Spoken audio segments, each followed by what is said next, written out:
observaciones a encontrar un poco la explicación de por qué se había perdido de alguna manera el nombre de Beck en la historia de los desarrollos en los que contribuyó. Uno era Garrigol y el otro Eisenstadt. Bueno, lo que había pasado primero con el trabajo inicial de la relatividad, que yo mencioné que lo mandó a publicar una revista que dirigía Wien, es que Wien dijo en aquel momento que la relatividad general era matemática pura, que estaba lejos de la física, y que entonces lo manden mejor a una revista matemática, lo que dice ahí. Y Eisenstadt dice, en realidad un trabajo para tener impacto, eso es algo que pasa hoy también, debe ser necesario o muy importante por algo. Necesario quiere decir que hay una corriente de gente que trabaja en un cierto tema y aparece un trabajo vinculado con ese tema, pero si la corriente va para allá y el trabajo sale sobre otra cosa, se olvida. Bueno, aparentemente eso es lo que pasó con este primer trabajo de Beck. Y Eisenstadt dice esto, era uno de los participantes de aquel seminario de Río. El trabajo de Beck hubiera sido muy importante 10 años más tarde. La reivindicación pública, es muy pública, está en el Physics Today de 2005, cuando el centenario de los trabajos de Einstein, este señor Kennedy tiene un artículo en el que dice toda esta conversación ahí arriba es sobre la discrepancia entre Einstein y los editores del Physical Review. Como dije antes, las revistas europeas no tenían referatos, sino que un editor responsable. Einstein mandó a publicar un trabajo al Physical Review y recibe de vuelta una carta del editor donde le manda la opinión del referido. Y Einstein se enoja y dice, ¿por qué se lo mandó a una tercera persona y no se lo mandó a usted? Hágase cargo. Está en el Physical Review.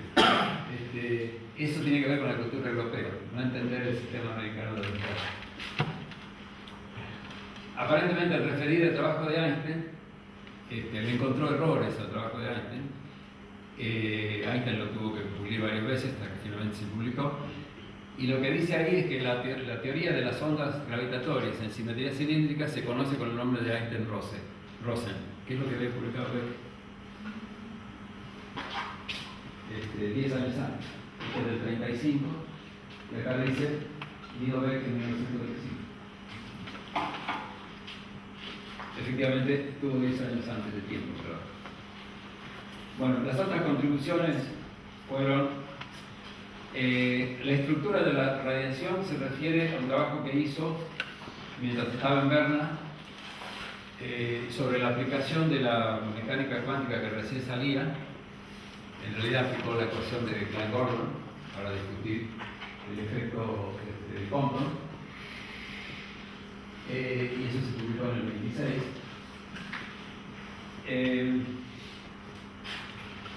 Y de esta asociación con Ashton y su interés por la física nuclear vienen estos trabajos, que es la sistemática de los isótopos,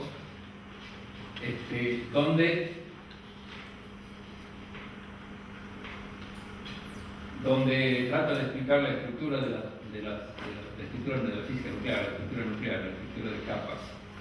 Y ahí Beck postuló la existencia de un modelo de capas en el núcleo similar al modelo de capas electrónico. Hay que tener en cuenta que en esos años no se sabía cuál era la estructura del núcleo, cuáles eran las partículas que estaban ahí adentro. Y se pensaba que eran protones y electrones. El electrón se descubre después. El grupo en PES, que dice ahí, es porque acá usa relaciones de simetría para encontrar los niveles, teoría de grupos, y algunos de los comentaristas le llaman esto la fe de los grupos. El scattering anómalo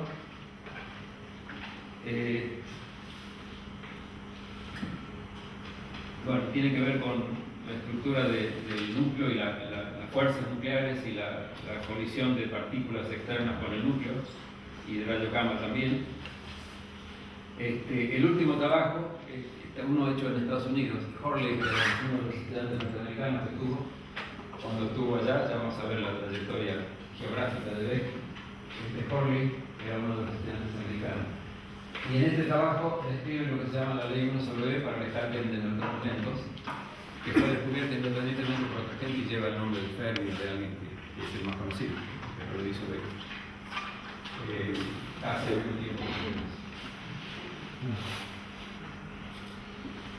Estas dos contribuciones son bastante singulares porque en la primera el efecto de Meitner-Kupfel es un scattering de rayos gamma con núcleos, en el que el gamma que sale es un gamma nuevo y Beck lo atribuye a creación de pares.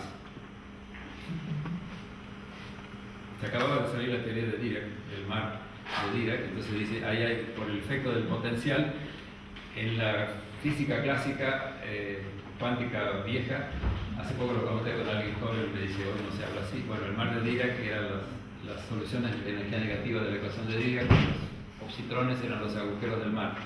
Entonces se suponía que el potencial externo, como el potencial nuclear, curvaba el potencial de los pares y se podía dar creación espontánea de pares.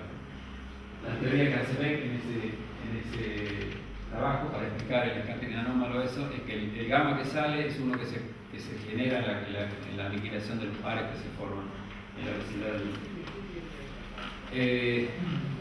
Ese trabajo tuvo una fuerte contra de Heisenberg porque Heisenberg no aceptaba el modelo de Dirac de los agujeros, de los positrones como agujeros en el mar. Y en el otro, acá la cosa estaba a favor de Beck, mientras que en el otro, el que está abajo, es una teoría del decaimiento beta, que era también un gran interrogante, porque no se sabía si se conservaba la energía, porque el espectro de los beta era continuo. Ahí es donde Pauli propuso la existencia del neutrino, y Fermi hizo un modelo, usando la existencia del neutrino. Beck lo siguió de cerca Bohr, y Bohr había postulado en ese momento que lo que pasaba es que no había conservación de energía. Y Beck escribió un trabajo que le venía muy bien a la idea de Bohr. Y esta frase que está ahí es de Bohr en el Congreso Solvay, diciendo: el señor Beck tiene un trabajo muy interesante sobre el decaimiento beta. Lo de Fermi salió casi enseguida. Y esto otro tiene que ver con que Heisenberg, digamos, se había enterado de la postulación del neutrón y de que la conversión del neutrón daba lugar al decaimiento beta, y entonces estaba por el otro lado. O sea, en un trabajo uno tenía razón y en el otro tenía razón. No sé si intercambiaron cartas al respecto, no lo conozco. Bueno, sobre el olvido de este trabajo, el de relatividad, ya lo comentamos. Hay un libro de física, un texto de física nuclear de Eisenberg y Wigner, donde Wigner dice que encontró muchos nombres y artículos completamente olvidados, entre ellos los de Guido Beck.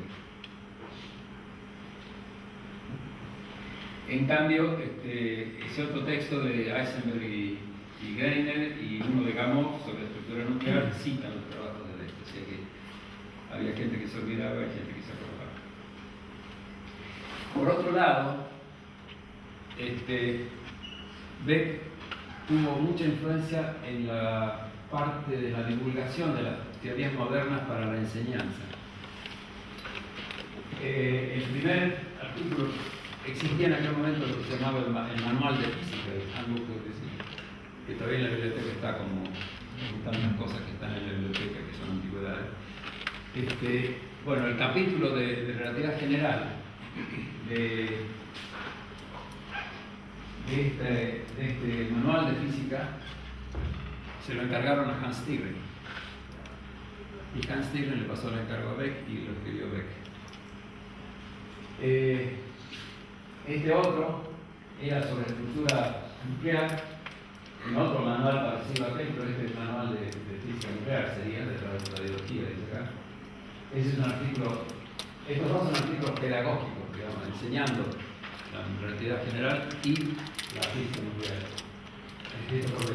Esto es un libro que está en la biblioteca, era de los libros viejos de Balseiro, y está ahí, se llama Las ecuaciones diferenciales e integrales de la física matemática, de dos autores, Frank y von Mises, y ahí hay un artículo de mecánica cuántica de Beck. Y después, en su paso por Portugal, un pequeño libro que es poco difundido de Introducción a la Mecánica Cuántica. En este simposio que asistimos en Río, había una persona que lo conoció a Beck de joven, antes que nosotros, y decía que Peter Haas, y decía que ellos estudiaban física en estos textos. O sea que la gente que hablaba alemán, que era casi toda la que estudiaba física, porque si no, no se podía estudiar física, se guiaban por estos textos. Bueno, la década del 30 fue una etapa muy complicada en Europa. El nazismo ganó las primeras elecciones, que empezó en el 32. Entonces, Beck empezó a correr detrás de la situación política. Estuvo en Kansas en el 34-35 como profesor visitante. De ahí ese alumno norteamericano que mencionamos. Recibió una invitación para ir a Rusia. Nunca lo dijo explícitamente, pero yo tengo la sospecha de que tenía una gran simpatía por el socialismo-comunismo y que fue a Rusia como a contribuir, a colaborar. Volvió muy decepcionado y hablaba peste del comunismo, entre otras cosas que bueno, tenía muchos chistes que decía siempre. Uno era que en Rusia de esta época era muy difícil, más difícil predecir el pasado que el futuro. Cada vez que había una purga política, porque mandaban a escribir de nuevo las enciclopedias, porque bajaban a los héroes. El hecho es que recibió la invitación para ir a Odessa, y eso lo leí hace poco, que como le gustaba mucho viajar, y le dijeron que los rusos le pagaban el viaje en territorio ruso, se fue de Estados Unidos a Japón en barco. Acá pudimos ver en un momento el señor Martínez, que trabajaba en la administración, nos alcanzó a Norma y a mí una valija con cartas de Beck que había quedado olvidada en un depósito acá. Analizamos lo que había, copiamos lo que se podía copiar y mandamos el resto al archivo Guido Beck, que está en Río de Janeiro. Y ahí había el menú del barco con el que viajó, cruzó el Pacífico para ir de la costa norteamericana a Japón y después tocar el territorio ruso para que los rusos le paguen el viaje en tren desde allá hasta Odessa. Bueno, de Rusia compartió esa estadía con un físico alemán que se llamaba Schein. ¿Michael? No. Ya va a aparecer, no me acuerdo. Schein. Fíjense los años. Si ustedes leyeron algo sobre la persecución a Landau, Landau cayó preso en el 37, o en el 39. Bueno, eso fue por una fiebre antigermana que tuvo, un ataque de fiebre antigermana que tuvo Stalin, y persiguió a todo el mundo que hubiera tenido contacto con Alemania. Landau viajaba al instituto de Heisenberg en particular, Beck lo conocía ahí de Leipzig. Entonces lo hicieron preso a Landau por ser filo alemán, no filo nazi, sino filo alemán. Y Landau era ya una figura, a pesar de que no tenía germano, era una figura muy importante en Rusia. Beck y Schein sintieron que el ambiente no era simpático y se fueron rápidamente.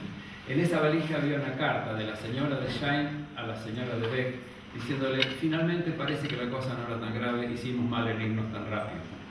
La señora de Schein no sabía lo que había pasado con Landau, porque seguramente si se quedaban 2 meses más iban a seguir Estuvo en Copenhague en el 37. Tratando de irse de la zona germana, se fue a París. Tenía un cargo en la Universidad de París y después se fue a Lyon. Y finalmente abandonó el territorio peligroso. Francia estaba ocupada, la mitad, y se fue a Lisboa. En Lisboa tuvo el Coimbra y el Porto, donde dirigió gente. Hay gente que hizo trabajo ahí en todos los lugares. Hizo en Lyon, es donde lo conoció a Peter Haas, lo conoció a Irene, que después fue alumno de él, porque fue en aquel momento, y en Portugal tuvo 2 o 3 alumnos. Bueno, esta última parte, como dije, venía corriendo detrás dejando atrás de las persecuciones y qué sé yo. Entonces, algún periodista le preguntó: usted viajó mucho, Y Beck contestó.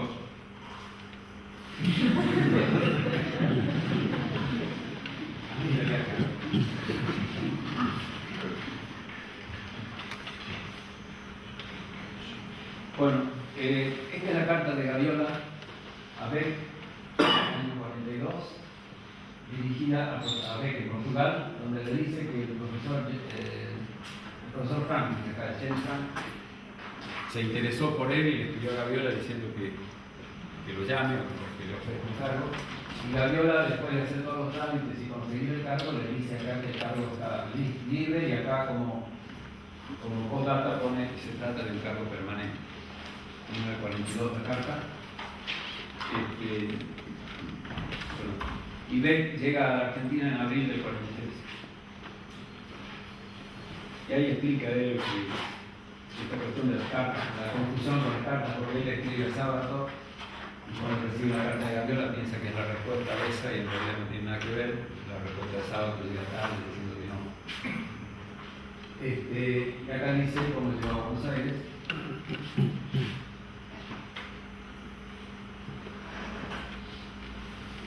Con $1 y 50 escudos. No sé cuánto eran 50 escudos, pero eran $5. Con suerte.